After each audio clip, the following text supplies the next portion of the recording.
Thank you all for joining us today. We have a wonderful turnout and a phenomenal speaker. So Dr. Russo, thank you so much for pulling this together. I'll allow you to introduce our distinguished guests and look forward to our presentation today. Thank you so much, Mike. I appreciate it. Thanks for everyone being here. So again, first, I want to thank everyone for attending this Zoom session and for the work we are continuing to do in helping to make Trojan athletics a more diverse, equitable, and inclusive environment. The primary learning objectives of the USC Athletics Black Lives Matter Action Team's educational series is to build the USC Trojan Athletic Department's capacity to engage in ongoing, courageous, and meaningful conversations about the intersections of race, equity, and issues related to social justice. Although conversations about race may raise uncomfortable feelings and emotions, we hope that by bravely engaging in these monthly educational workshops, we will grow and become better equipped as future leaders in our society. Towards that end, the content of today and future workshops will be presented by experts in their fields to deepen our awareness. We have facilitators who are here to support both your feelings and emotions during and after all sessions. And we also have a list of resources that can be of assistance if needed. We hope the work that we do today and each month takes us one step closer to create a better USC Trojans athletic environment. I'm honored and pleased to have one of the most dynamic educators here with us today. Dr. Ange-Marie Hancock Alfaro is Dean's Professor and Chair of the Department of Gender and Sexuality Studies here at USC. She is a globally recognized scholar of intersectionality theory, the world's leading analytical framework for analyzing and resolving inequality. She has written numerous articles and 3 books on the intersections of categories of difference like race, gender, class, sexuality, and citizenship, and their impact on policy. The award-winning The Politics of Disgust and the Public Identity of the Welfare Queen, Solidarity Politics for Millennials, A Guide to Ending the Oppression Olympics, and Intersectionality and Intellectual History. In 1993, under the mentorship of NBA Hall of Famer Tom Satch Sanders, Dr. Hancock Alfaro conducted the original survey research and designed the business model for the Women's National Basketball Association, the WNBA. And it is now the only women's professional basketball league to succeed over 24 seasons. Her recent collaborative work includes service on the board of the Liberty Hill Foundation and work with both Hispanos Organized for Political Empowerment and the Los Angeles African American Women's Public Institute. She sits on 3 boards, community partners, and a hub of social entrepreneurs where she serves as a board chair. She currently leads the USC Institute for Intersectionality and the USC Dornsife Center for Leadership by Women of Color. Please help me welcome Dr. Ange-Marie Hancock Alfaro. So thank you so much, Julie. So all of that long-winded introduction can basically be summed up in one way. I teach and study all the things you're not supposed to talk about in a job interview, and you're not supposed to talk about at Thanksgiving dinner because you want a peaceful Thanksgiving dinner. So I essentially, that's what I study. That's what I do in a nutshell. I've been doing it for about 20 years. I'm going to share my screen before we get started, just so we can kind of walk through a little bit of what we're going to do. But I'm really excited to be here, and I thank you, Julie, both for your leadership and what you're doing. I thank you, Mike Bone, for being willing to have this kind of conversation. I think it's really going to be a great kickoff to what you all want to do. All righty, can everybody see that? I'm just going to make sure that everybody can kind of see what's going on here. So what we're going to talk about today is, of course, the history of race and racism in America. And so we're going to do things like you're going to hear a little bit more about me. Certainly, we're going to take some first things first. We're going to make sure that we're kind of singing off the same sheet of music so we have an understanding of what we're talking about when we mean race and racism. So for those of you who know these things like the back of your hand, the first part, I apologize, it's going to be a little bit more basic. But we got a broad range of folks here. And so I do think it's important that we all know what we're talking about first. The second thing, I'm going to give you just one example of how the past affects the present, because again, it's really tempting and we'd love to say, you know, oh, can't we just leave that in the past? But unfortunately, the past still affects the present. And then I never like to leave people just kind of like with all of the bad things that you're not supposed to talk about at Thanksgiving. I really do like to have concrete solutions. So we will have a little bit of conversation about that in the Q&A. And then after the Q&A, we're actually going to have some breakout sessions. So you're going to have some facilitated conversations. I've given you a few discussion questions for you to all kind of talk through in a smaller context. I know there's over 100 people on this call. So not everybody's going to feel really comfortable like asking a question even in the chat, you know, with 107 people around. So we wanted to have those smaller groups. So why me? Why did I get the call from Julie to kind of like kick off this series? So Julie mentioned a little bit about it. I do come from a sports family. So my cousin right now is the running backs coach at Western Kentucky. I do have this experience with the NBA. So we do primarily football and basketball in our family. After that, I went to the University of North Carolina, where I worked with student athletes there. Basically, I worked with every sport except for men's basketball, because that's kind of how it was organized at Carolina. And more recently, in the 12 years I've been at USC, I am a guest speaker every year at what used to be called the Foundations of Self course that Lonnie Lawrence and Broderick Leaks used to teach. That now Dr. Rousseau has been teaching in a different kind of version of that class. So I'm the only woman that gets to talk to the men, and I'm one of many women that gets to talk to the women, usually each year. So in addition to teaching some of your student athletes, of course, I've had these other experiences. So we can definitely get into why and how it works in the sports context, knowing that there are a lot of similarities, but there are also a lot of differences. And so that's totally okay to kind of think about it in that context. So I want to start off with this quote from the Nobel Prize winning novelist Toni Morrison, that the purpose of racism is distraction, because I think it speaks to kind of the tightrope that we have to walk if we're thinking about how to talk about racism in a sporting context and in a school context, frankly. Because I know that it's really, really important a lot of times to focus on how do we minimize distractions. So traditionally our approach is let's minimize all distractions. Let's just focus on what we got to do, and get into that flow situation so that when we get on the field, when we get in the pool, when we get on the diamond, whatever it is on the court, we will actually be able to like just block everything out that's going to be a distraction, right? But the challenge I think we've been seeing for the past 5 years at least, but probably a little bit longer, is that our student athletes, our athletes are starting to tell us this is not the kind of thing that we can just block out, right? It affects us in a whole host of different ways. And so even though the temptation is to say, let's minimize this, it's a distraction, it can disrupt the team. I think the other thing that we're hearing is that, yeah, but if you're not attending to this, then you're not attending to me. And so I think that's one thing that we really want to keep in mind is this tightrope we have to walk between trying to minimize distractions, but also acknowledging that some distractions are too big to minimize and too big to kind of block out. So as you go through this day, one of the things I want you to just kind of think about is, who are you in this world? Certainly, you know who you are and what you bring to this conversation. And then by the end, when we get to these breakout sessions, hopefully we'll be able to kind of have a conversation about who you will be now that you know perhaps things that you didn't already know. And so we can definitely process that a little bit in the breakout sessions. So the last thing I'm going to say before we transition to the historical part is we're going to move from talking about intention to really talking about impact, right? So a lot of times when you see controversies on social media or you hear about something online, the conversation is focused on, well, did that person intend to be racist, right? Or is that person an actual racist? And so a lot of those questions come up and they spark very defensive responses, right? Like people are like, well, why can't you take a joke? Or, that person did that one thing and that's wrong, but, they're not overall a bad person, right? So it really focuses on the person that has done something.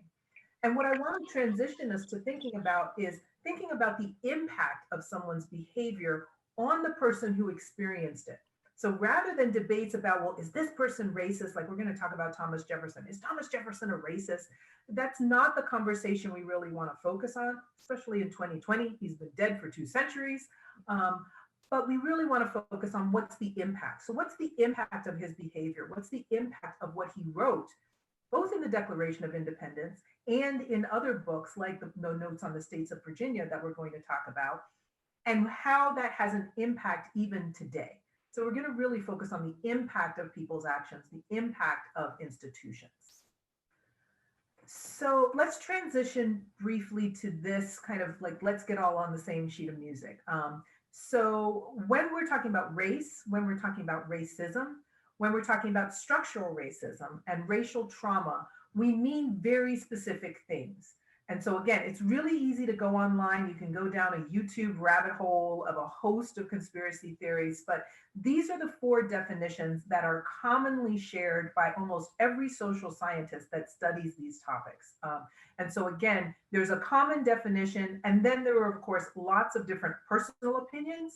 And so we're really talking here about the social science definitions of these topics.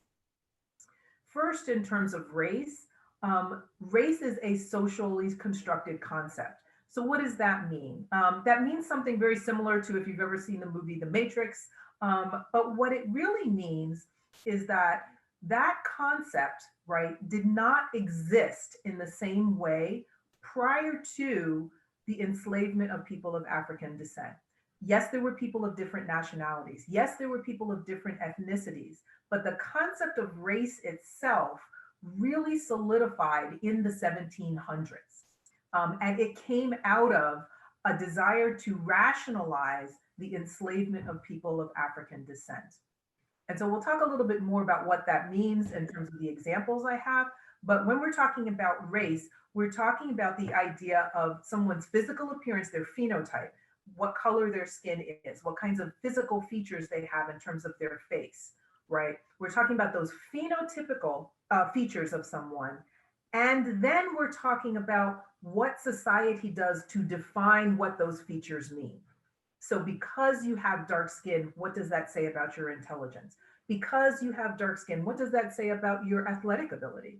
You know, so it can go both ways. So the idea here is that race is a social concept that has material impact. So even though it's just an idea, the way that we engage it, the way that we act with regard to it has a material impact on somebody. The second term we want to talk about is racism, right? And so yes, you can talk about race and you can talk about racism. They are related, but they are distinct. And so racism is really an exercise of power, right? And that power is then manifested by exhibiting prejudice, which is believing a certain thing about different groups, discrimination, which is actually a behavior. So you've engaged in an actual behavior. So prejudice is an attitude, discrimination is generally a behavior, or antagonism. And we've seen a lot of that over the past 5 to 7 years. And so again, we want to think about how we've shifted in how we think about racism over that same time period as we've seen these kind of increases in reporting of racial antagonism. Then the third definition is structural racism. And so there's a lot of debate. There's been a lot going on over the past 6 months or so since the murder of George Floyd to really talk about structural racism versus personal racism. And structural racism is really the ways in which, you know, the operation of different institutions produce outcomes that put certain racial groups on the bottom and other racial groups on the top. And so we're going to talk about several examples of structural racism. But again, the idea here is that it's not intended to be racist, but the outcome, what ends up happening, does create racial inequality, does create racial disparities. And we can talk about that in terms of health outcomes. We can talk about that in terms of economic outcomes. We can talk about that in terms of political outcomes, historical outcomes, virtually every kind of outcome we might think about. Educational outcomes, definitely we want to think about structural racism and how it manifests. So it exists and then it manifests differently in different contexts. And then the last one, which I know that we'll talk a lot about, probably in some of the discussion groups, and you may have had conversations with your friends about, is the concept of racial trauma. And racial trauma is really the cumulative impact of the psychological, emotional, and physical health and economic impacts of racism on individuals. So there's been about 25 years of studying. I'll talk about public health for a second. There's been about 25 years of study that has shown that racial trauma, whatever kind of racial trauma that is, being called an epithet, being followed in a store, being profiled by police, whatever the actual piece of discrimination is that the person experiences, that experience leads to physical impacts, and not physical impacts that we can control, right? Like most of us don't walk around going, gee, I don't want to get heart disease, right? We actually end up, developing heart disease, even if we're eating a healthy diet, we're active, et cetera, et cetera. So 1 to 2 experiences of racial discrimination, they've actually quantified it, can translate into increased rates of heart disease. If you're a woman, increased problems with your menstrual cycles and periods. Also instances of breast cancer. So all 3 of these have ties to racial trauma. There are also emotional impacts like PTSD and increased anxiety. So yes, we often think it's mental. And then there are skeptics who say, everybody's a snowflake. But actually, again, these are rigorous studies that have been done with regard to actual physical outcomes that we don't necessarily control. So they're not things that we would normally do to ourselves, in other words. So I mentioned a second ago that there's a difference between personal and structural racism. And so this slide just really kind of illustrates the 4 different contexts we could talk about. So certainly in a personal way, each of us has a set of prejudices, a set of private beliefs about different groups, right? But then there's also how we manifest those when we interact with people in an interpersonal context, right? So there are a host of different ways that might come out. Could be name calling, could be following in a store, could be calling the cops on somebody like we've started to see. There are a host of different ways that ends up manifesting interpersonally.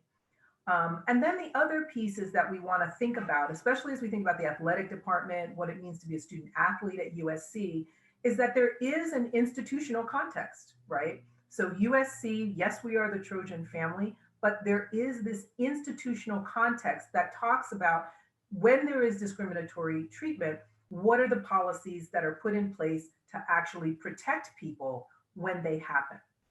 And so here I'm just going to give you one little example of something that happened to one of my students, a graduate student, just in the past year or so. He was actually walking home late at night from campus to his apartment north of Jefferson, and he was stopped by 2 officers who were trying to question him about who he was and where he was going and everything else, right? And it was because they suspected him of having committed a crime.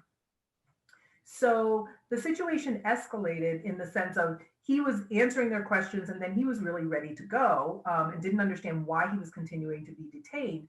And it got to the point where he was trying to leave and they actually put handcuffs on him and forced him to stay in this situation, even though they had no reason to do so.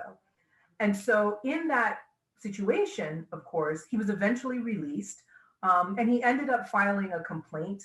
And, the officers were found to not have, followed policy in how they acted.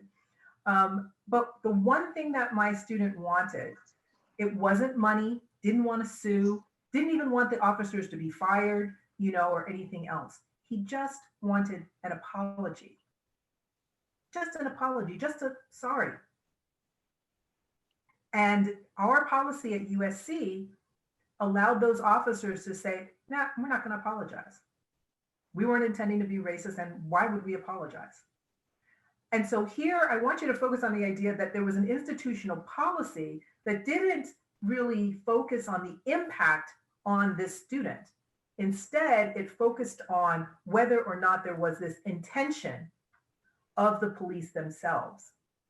And so when we think about institutions, again, we're not focused on whether those 2 police officers, those 2 DPS officers were actually racist were focused on the trauma and the impact on a student of what happened in that situation because of his race. Now, he did get an apology from Chief Thomas, from the head of DPS. But again, that was not the initial request because it was not Chief Thomas who perpetrated the issue. It was two rank and file DPS officers. The last area that we're going to talk about is structural racism, which is really about our national context, right? So the system in which all of us are operating. We all came from different places to come to USC. We're not all from LA. We're not even all from California. We're not even all from the United States.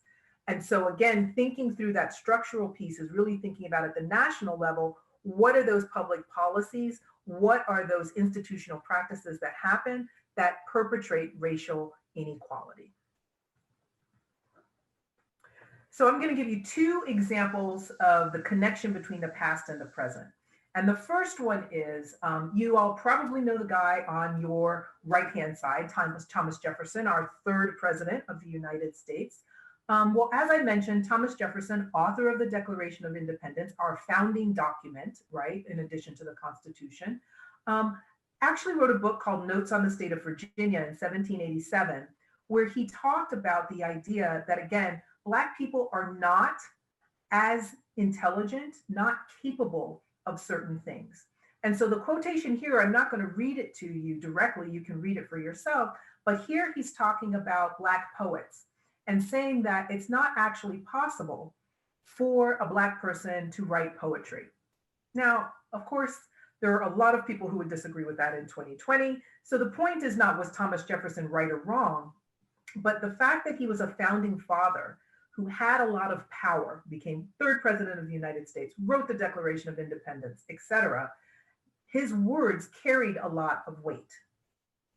And so often we think, oh, well, he was just a man of his time, right? Well, he was actually challenged in the time. And that's what I want to talk to you about today. So some of you may know the person on your left, Benjamin Banneker, was a free Black man who was born in Maryland and became an architect who actually ended up designing how Washington, D.C. is laid out. So the fact that there are state names for the streets and there are, letter names for the cross streets, the grid of Washington, D.C., that was actually originally designed by Benjamin Banneker. And so Benjamin Banneker, as it says here, was clearly recognized as someone who disproved what Jefferson was saying. But I want to tell you what actually Benjamin Banneker did, because he read the Notes on the State of Virginia and he knew what Jefferson's thoughts were. And he actually wrote a letter to Thomas Jefferson. And he said in 1791, he said, although you may have the opportunity of perusing my almanac. So he wrote an almanac every year. Similar to Benjamin Franklin, Benjamin Banneker wrote an almanac where he tracked, kind of weather and different historical events that happened on those days. And so he sent a copy of the almanac to Thomas Jefferson along with a letter asking him to stop with his racist beliefs. And so in the letter, he said, you may have the opportunity of seeing the almanac after its publication, but I'm choosing to send it to you in manuscript form. And the reason I'm doing so is so that you can see it in my own handwriting. So basically saying, I'm showing you that I wrote this, not somebody else or anybody else. I wrote this. And so again, that's the distraction Toni Morrison is talking about. Saying, now Benjamin Banneker, a very busy man, has to take the time to write Thomas Jefferson and send him an almanac just so he can prove to Thomas Jefferson that his scientific racist beliefs are wrong. And so again, that issue of distraction is one that we do need to kind of account for and think about. So that's 1790s. Why would we worry about that in 2020? Common question, right? Well, here are some of the impacts of historical racism. So Citibank, the big old Citibank, the multi-billion-dollar international corporation, actually just did a 104-page study where they looked at the impact of racism on our economy today. And they found that our economy could benefit by up to $16 trillion. It says it right here, $16 trillion over the past 20 years if we had not had the racism that we had. So in other words, our economy would have grown.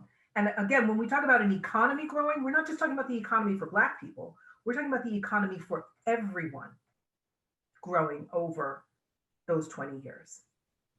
And they found this in 4 different areas. So I'm only going to talk about 2, but again, you can see how this could happen across the economy. The first one I'm going to talk about is the one that's closely connected to you, right? If we're thinking about facilitating higher education for Black students, we're talking about them having higher incomes because they have college educations, and that income, that additional income over the course of their lifetime would generate 90 to 113 billion with a B dollars. And those are dollars that go into companies that buy things. Those are dollars that go into schools in terms of alumni donations. Those are dollars that get invested in children who need private schools. And most importantly, they generate income that goes back to governments in terms of tax revenue, whether it's property tax, sales tax, or income tax. So again, that's how it ends up benefiting a host of other people, not just the Black people themselves. The second and final one I'm going to share with you is really about access to housing. And the reason why is because I'm doing a lot of work around homelessness in the city of Los Angeles. And you have to drive maybe less than 5 minutes in LA County, and you'll see how big of a problem it is. But improving access to housing credit, they see here, would actually have resulted in 770,000 more Black homeowners. And again, that for realtors, for real estate developers, for all kinds of people, for old people trying to sell their home and downsize, would have generated $218 billion. So again, realtors, developers, people trying to sell their homes missed out on $218 billion in the past 20 years just because of structural racism. And so what do I mean by structural racism here? What I mean by that is we're talking about studies that have been done about mortgage seekers, people who are seeking to buy a new home, they apply for a mortgage. You report your race, you report your gender, you report all kinds of other items like your income, what your job is, how long you've worked there, et cetera, right? So when these economists actually studied and they ruled out, they said, okay, let's look at apples to apples. Let's look at same income, same level of education, same, kind of credit score and credit history. Even then, there was still 16 points of difference between Black and whites who were applying for mortgages in terms of the kinds of mortgages they got and the interest rates they got. 16 points that are unexplained because there's no other explanation. And so when we talk about structural racism, we're talking about what's going on that we have this unexplained 16-point difference. And now again, that's connected to a host of other things. We can get into that in the Q&A of what it's connected to. But that goes back through history as well. During the time of slavery, what would happen with adult or older slaves who were no longer able to do the physical labor on the plantations and farms that they had been brought to do was that slave owners were able to legally kick them off of the property, say, we no longer need you, and not give them anything. They did not have to give them the shirts that they were wearing, did not have to give them any food, did not have to give them any shelter, did not have to give them anything. And so when we think about homelessness today that we might see in Los Angeles, it has roots in the 1700s. And Massachusetts and other states actually had to pass laws demanding that slave owners who want to, quote unquote, free their slaves by kicking them off when they're too old to work, actually have to pay taxes so that the government can help them out. And so the stereotype of, oh, the government, Blacks are dependent on the government and they don't need to be dependent on the government, that's actually because of things that happened in the 18th century. So that's why the past is not really the past. So that was super heavy. I get it. And so I definitely want to talk about, yes, that's super heavy and we want to be able to hold that and figure out how to process that. But we also have to know that we don't have to stay there. So my dad used to always say, start where you are, but don't stay there. That's an old African proverb. And so what we can do Now that we know, who are we going to be now that we know some of these historical connections, we can really act in solidarity. And so I say solidarity rather than tolerance or respect, because solidarity really goes beyond tolerance. And the reason I want to say we should go beyond tolerance is that tolerance, as many folks have said over the past couple of years, both through Black Lives Matter, but even through other movements as well. You could look at the LGBT movement, you could look at the Dreamer movement. There are a host of different movements that have said tolerance just means if I could get rid of you, I would, but since I can't, I guess I'll let you stay. You know, and so again, folks have actually said that's probably not how we want to treat each other in the United States of America. We want to aim a little higher. And so aiming higher with solidarity also allows us to acknowledge that this could actually be kind of tough. Not just tough to hear, tough to recognize in ourselves, but also tough when it comes to dealing with parents or grandparents who have very different views about some of these things, right? Dealing with, you know, intimate partners and significant others who maybe have very different feelings about these kinds of things. And so we definitely want to think about solidarity as something a little bit more enduring and more robust than just talking about tolerance. Now, you can break solidarity down into 10 different habits. And I'm not going to get into all 10 of these, but I am going to explain why I call them habits. The first reason I call them habits is because they really are things that you have to learn. No one was born or came out of the womb knowing how to be solidaristic. Just like you weren't born knowing how to brush your teeth or knowing how to ride a skateboard, you also weren't born knowing how to do solidarity. And what that means, the good news is you can learn it. It's not just innate. So it's not just, I just don't have that personality for solidarity, right? The same way like I wasn't born with blue eyes.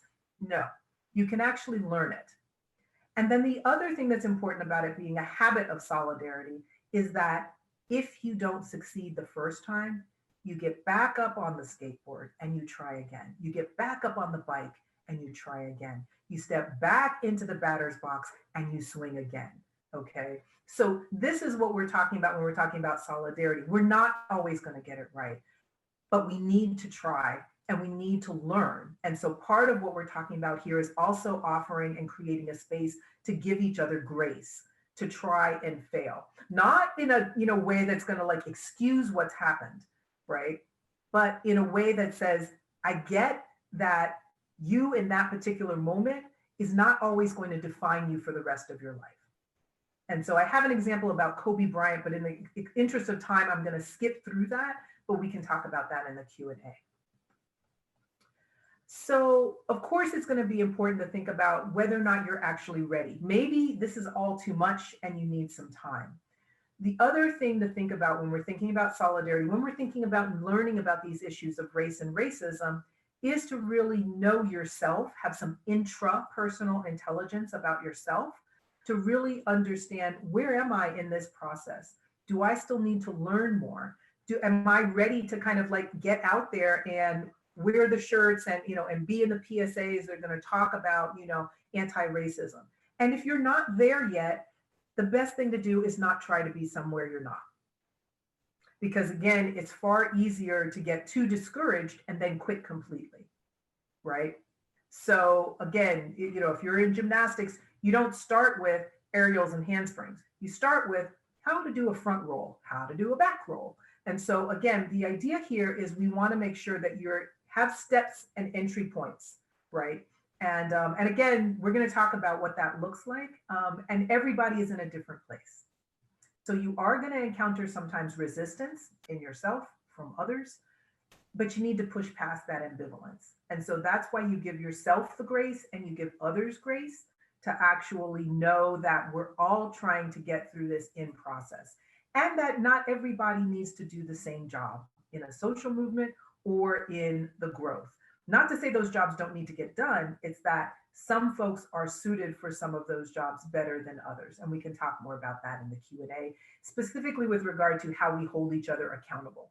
So this idea of grace is not, oh, but we don't have to ever say anything and everyone gets away with everything. That's not what I'm talking about. So we can say more about that in the Q&A. So the last thing I want to just share with you is, how do we think about our historical connection?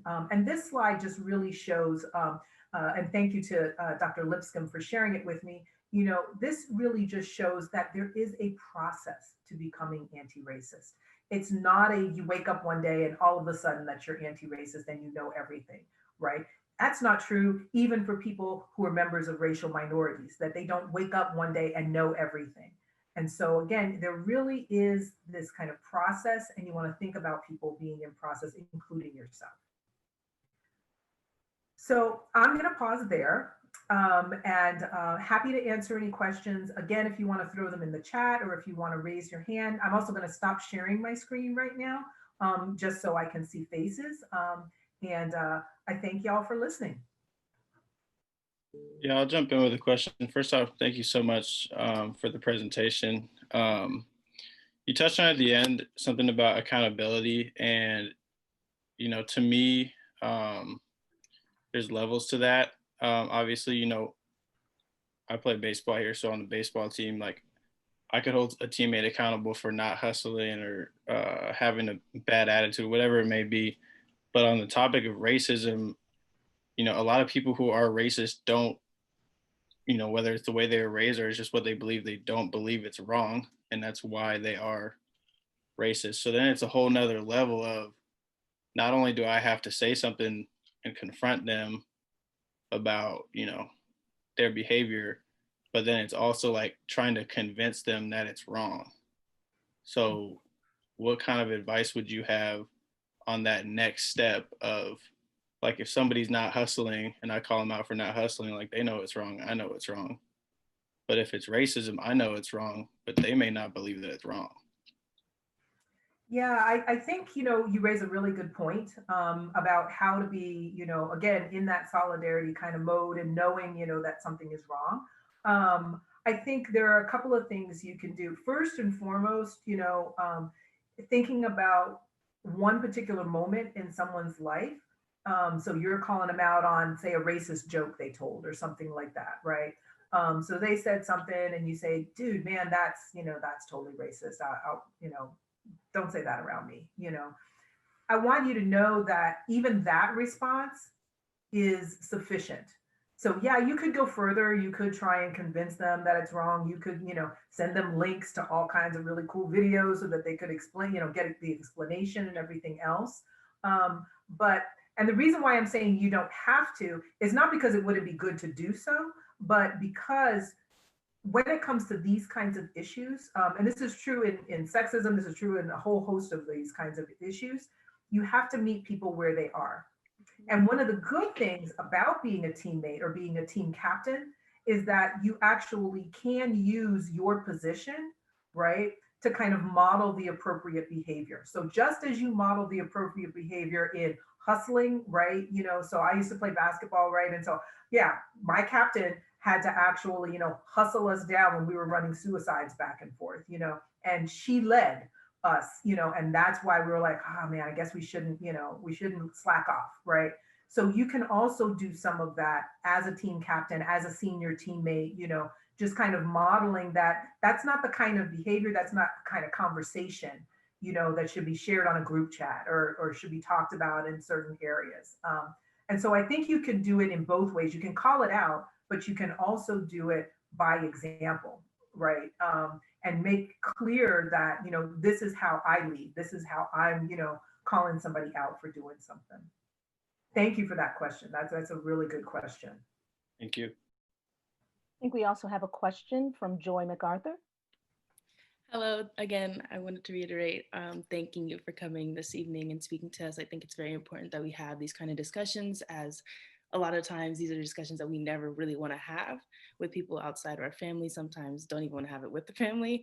I don't really necessarily have like a big question, but I just wanted to thank you on explaining that you can learn solidarity and it's not something that you should just be born with, because I think sometimes people are in this mindset, they're like, oh, I don't think like that, so I can't think like that. I even know that I've had discussions with my family where they're like, I've been like this for my whole life, I can't change. So I think it's very important to realize that we can change the way we think, but we have to practice just like we do anything else. But I do have a question similar to JT's. Like, I've had to have discussions with teammates, and friends about racism, and if at one point, when am I supposed to just kind of draw back and take care of my mental health, because it becomes a burden on me, and me trying to explain it to them and they just don't hear it. And some people are conditioned to not want to change. So what do I do in that case? Yeah, I think you raised two really important points, and it's nice to see you again too. um, so I think, first, to your earlier point, just about having these conversations. I think it is important to have these conversations on multiple levels and in multiple contexts, right? So I remember a few years ago, I don't know if it's still running, but the student mental health folks used to run a group specifically for women of color.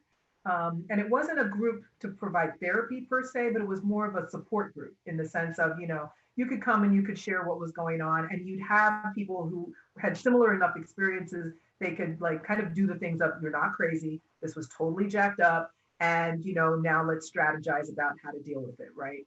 And so those women of color support groups and things like that provide that space that give you the strength to then confront that teammate, or confront that classmate or that roommate, and say, hey, I can't do that.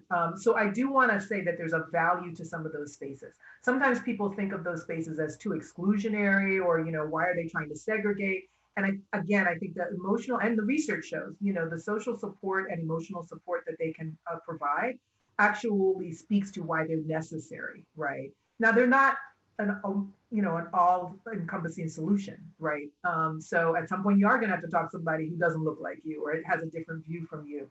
And so I think that's where I was talking about the idea that there are different jobs in the movement, right? So one of the conversations we had a little bit earlier today was about how to be a good ally, and so I know some people don't like the word ally, so I use solidarity, but some of those conversations don't need to come from people of color, don't need to come from you, right? They need to come from folks who are similarly situated.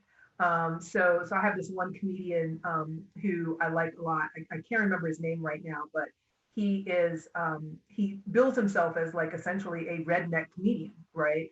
But he is super in solidarity with things like Black Lives Matter. And so in this very Southern, heavily Southern accent, kind of using all the cultural touchstones of what it means to be a quote unquote redneck, again, I'm using that in quotations because for some people that's considered an epithet, and I'm certainly not intending to offend anybody. That is how he bills himself. So I'm just repeating how he bills himself.